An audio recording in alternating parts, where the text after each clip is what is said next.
Én Bertolt Brecht. Ki Oszfolt városokba vetődtem. A fekete erdőkből. Anyám testében. Hajdon.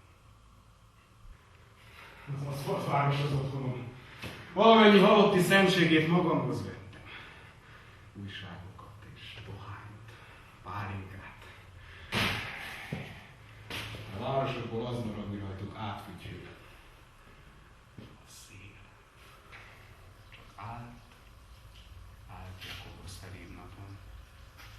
És ahogy megkérdezték, miért is tette, így válaszolt Jakob. Nem is tudom. A bűvös nyári évben rég észrevettem, egy felhőcske állt, fénylő fehéren és fönt, mérhetetlen. Midőn felnéztem, eltűnt, messze szállt.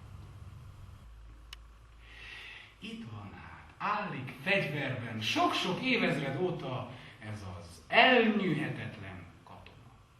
Az a katona, akivel a történelmet írják, aki lehetővé tette Cézárnak, Napóleonnak, mindazon nagy haditettélmeiről az iskolakönyvekben olvasunk. A nagy emberek esznek is, meg isznak, a bendőjük törik.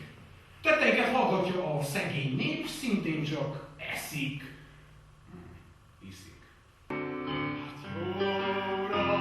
Nem kár a benzinért. A kis húga bátyját síratta, a férj is elesett. Sok gyermek, rom és üszök közt egy anyát keresett.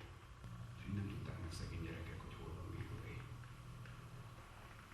Messzi, távol. Mit számít egy tolvajkulcs? Egy részvényelsz? Mit számít egy bankrablás?